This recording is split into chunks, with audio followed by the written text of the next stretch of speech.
An adult human female is a biological state of being that is also socially experienced. So you're a feminist that actually isn't just fighting for women, you're also fighting for men. Women with kids are not the ones tearing down statues, right? They're the ones that actually have obligations. Does tearing down statues correspond to some kind of smiles per capita data set? This is what you call filibustering a conversation without actually saying anything. Have you ever had a dream that you whipped him to do you so much you could do anything? For somebody who's an Oxford student, she sure does make false correlations all the time. But let's see Charlie Kirk destroy this feminist student. Let's get into the video. My question is about the role of women, though. What should women's role in public and private life look like, and what are the material benefits of that? Well, thank you for that.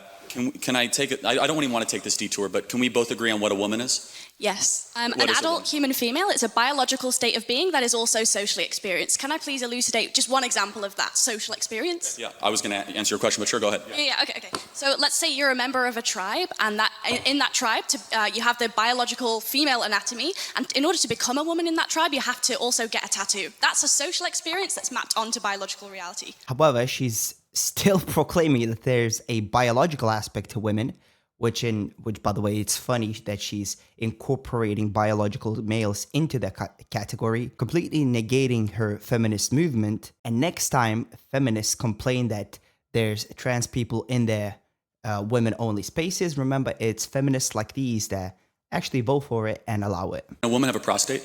Can a woman have a prostate? Biologically speaking, a woman is an adult human female that has a biological reality, but it's also social experience, right? So I don't... Yeah, it's super easy. Like, can a woman have a prostate? So as per my definition of woman, I would say that people who have a prostate are biologically male, but they can sometimes be socially treated as women. Okay, got it. So women can have prostates. Got it. Okay.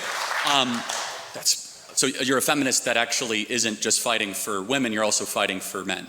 So, yes, men also experience harms from patriarchy, but I argue... We're talking about the same feminism, though, just make sure. Yeah, sure, go ahead. So, men also experience harm from patriarchal domination, but I would argue that those harms come from that system of domination itself. In the same way, for example, this isn't a threat, but if I reached across and punched you in the face, then my hand might hurt, right? So, are we understanding that there are, patterns of power? So, I would also fight for the rights of men. She's trying to equivocate that patriarchy is just as bad for men as it is for women. It's bad for men if they try to implement it because they're going to get hurt in the first place. Which, by the way, I would argue that patriarchy, the primary beneficiaries of patriarchy are women.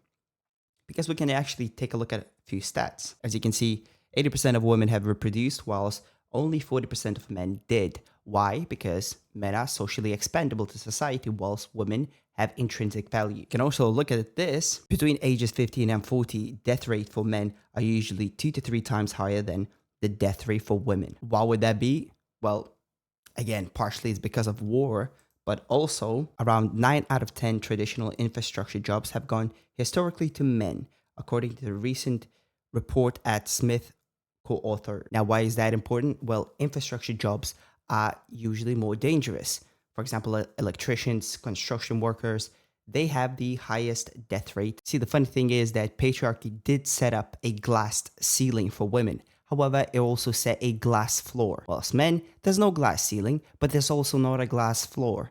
And you're gonna fall very, very far down. Unfortunately, feminists like this do not want to acknowledge that the glass floor also exists, and it exists for a reason. If you guys would be kind enough to drop a like and a sub, I would greatly appreciate it. Let's move on. As a feminist, just as I would fight for the rights of women. Sure. Do you think women are happier than they were 40 years ago? I think I would have a few responses to that. I think that women report more stress and dissatisfaction today because, not because they have more rights or because of feminism, but because they're under dual pressure to both excel professionally and also because of the domestic labor in homes that is structured around outdated expectations. So, for example, studies like the OECD's Better Life Index show that women's life expectancy, education levels, professional achievements have risen in countries with higher gender inequality. So I would argue that what you're calling unhappiness is actually visibility, because now we hear women expressing dissatisfaction, whereas in the 50s, we prescribed them Valium and we lobotomized. Yeah.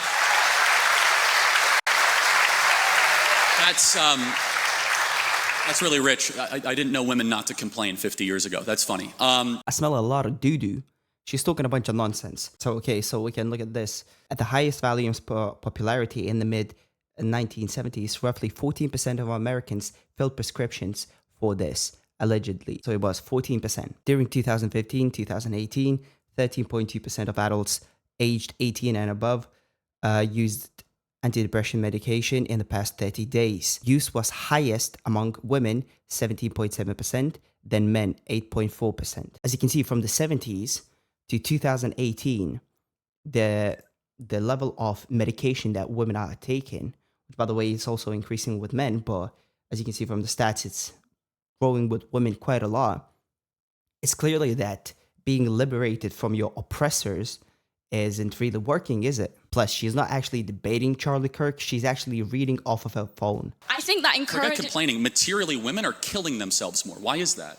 I think that even if both men and women have become unhappier, men's suicide rates have risen as well, and that's also been exponential. Can you at least concede that feminism offers only one potential explanation? There could be also other explanations. Of course, obviously, but feminism is the glaring thing in front of us, where we have fertility rates down, we have marriage rates down, we have unhappiness up. And we did something in the 1960s out of the universities of Brady Friedan and Gloria Steinem and all these feminists that basically said, you're trapped in a home, go get a job, freeze your eggs, take birth control. And all of a sudden, women are way unhappier than they were 40 years ago. And I just have to ask the question, why is that? Is it working? And maybe there are biological differences between men and women that we should respect, and that deep down a lot of women want to get married and have children. In fact, we should applaud it and we should support it, and we should say it means nothing if you're going to go be a CEO of some shoe company or be some banker in London. What matters if you raise children and you have something to pass down long after you're gone. I think I would bring 2 points to that. The first one is just really simple, which is that you can ascribe liberalism all you want as the cause of the unhappiness. I would argue something else. I would say that it's certain economic policy that has very little to do with the social acceptance of alternative lifestyles. I would say that we can recognize that income inequality across a vast swathe of Western countries has increased, which causes all kinds of social ills, a lack of social cohesion, housing price growth doesn't correspond with wage growth, monopolies increasingly become kind of emboldened to interfere with politics, and monopolies don't prioritize social health either. I think that those offer more compelling reasons for a decline in happiness than an increase in freedoms, because just one more thing, on an intuitive basis, generally speaking, people want more freedom, not less. Absolute nonsense. For the past 5-10 years, you can actually see that people are actually not looking for freedom. They're actually looking for meaning in their lives. Having a bunch of nice stuff doesn't really give you meaning, and that's what people are actually looking for. Second of all, when she says social cohesion, well, that's basically liberalism. Individuality is the reason why social cohesion no longer exists. Second of all, that's partially because of feminism as well. Feminism only teaches people how to care about yourself and no one else. That's why, for example, promiscuity, that's why even keeping a vow when you get married does not actually mean anything, as long as you can proclaim yourself not to be happy. Do you agree that the happiest women in the West are married with kids? I would have to look into it, but I think there are certain and objectively we know that, right? The women with kids are not the ones tearing down statues, right? They're the ones that actually have obligations. Does tearing down statues correspond to some kind of smiles per capita data set that I wasn't aware of? Again, it's a little bit of a one-liner. The happy and the grateful. The happy and the grateful usually don't go burn down Wendy's in their spare time, of which we saw in our country all throughout a single summer. But as a side note, you would agree, objectively, study after study, survey after survey, that the women of the West that are married and have children, especially a lot of children, are far happier than even the ones that earn more money correlated at the same age.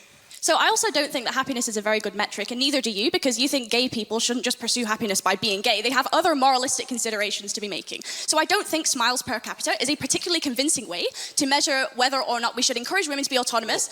I think we should maximize agency within a fair system that has reasonable parameters, because it's expedient, it's good for the economy, it's logical, it's the moral thing, because if we can't prove the material harms, we shouldn't discourage it. And also, self-reported studies is a really flawed way to do psychology. It's the week before my university exams right now, and I'm standing here explaining the basic methodology behind survey collection in sociology, which you don't even think is a real subject, to Charlie Kirk. If I took one of those surveys right now, I'd check extremely miserable. But so would a Palestinian child who's been torn to smithereens. How are we going to measure? You would say extremely miserable?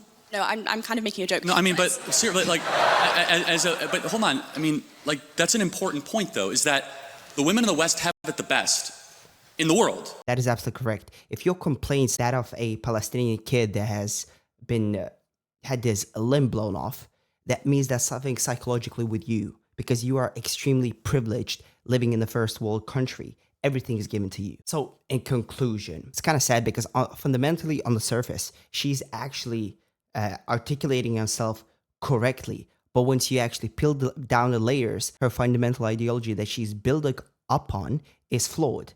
And that's why you can't get actually any sort of a conclusion out of these conversations. So you have a choice to make. Either you be a mother or you be a boss babe, but there's going to be consequences to both of them. And you have to choose, right? You can't be a boss babe and then blame the world for misleading you. And you can't be a stay-at-home mom when you have feminists pushing all over the place and then complain that you're not happy. So you got to make the smart decision. Of course, for society, the family structure is the most important aspect. Okay, if you guys liked the video, please like, comment, and subscribe, and see you next time. Bye.